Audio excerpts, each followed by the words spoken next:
So this is a test to see how well gouache will print. The first thing that I'm doing here is putting some Dawn dish soap on one side of the plexiglass plate, also known as my matrix, the piece that I'm going to be painting on. And the other side is just a clean half of the plexiglass plate. And this is, I've just kind of covered it with a sponge brush and let it dry.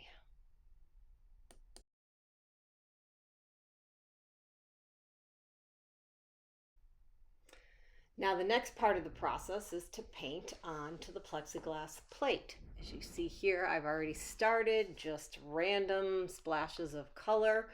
I was playing around with some lights and darks and wanted to paint some lighter colors on top of the darker colors. So that's what I'm doing here, putting a little bit on top to see how that's going to print. I'm doing more of that here, just different colors. Got to be careful. I think I found out with leaving too many thick ridges of paint. That does not print very well. But again, I'm getting some darks and leaving some areas showing through.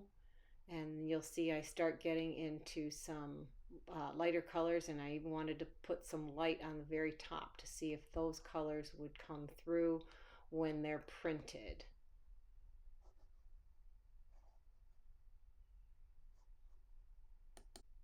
So the next step in this process is to take my paper, my printmaking paper, which is Stonehenge brand. I like to use the original paper, or the paper I'm going to use in my final project, to test it out at this point. This was a scrap that I had. I soak it for a few minutes, pull it out of the bath of water, and blot it dry so that there's no drips or puddles or sheen to it. And then after I'm done blotting it dry, I take it over to my press where my plexiglass plate is with my paintings on it. Place it on top, put paper on top of that just to protect my blankets. Put the blankets down and the press is ready to roll. And I roll it one way and then back again. No particular reason why. It does not have to go through the press twice. I guess I just like doing that and working on one side of the press. And you will see as I pull it up that I did notice the side with the soap on it seemed to stick a little bit less than the side without the soap.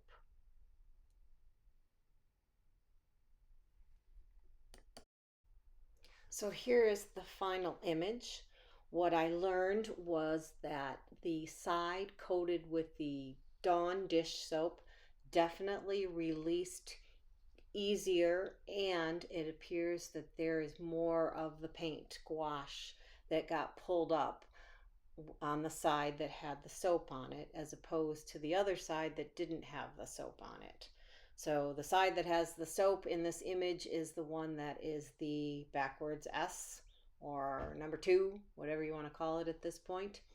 The other thing that I learned was that a lot of the colors that I layered on the very top uh, did come through.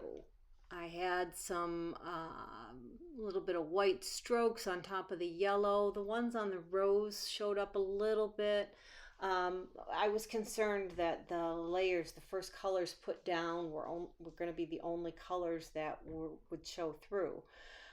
That happens often with the jelly plate, but this time it appears that even though I did some layering, it all showed up. So that's good news. So I can go about painting outdoors my gouache on a soap covered plexiglass plate, and regardless of the layers and so forth, they should pretty much turn up when I bring it home and print it on my press at home. So that is the results of my little testing with gouache paint and printmaking. I hope you enjoyed it, and if you have any questions, Feel free to leave some comments below. Thank you. Have a good day. Bye.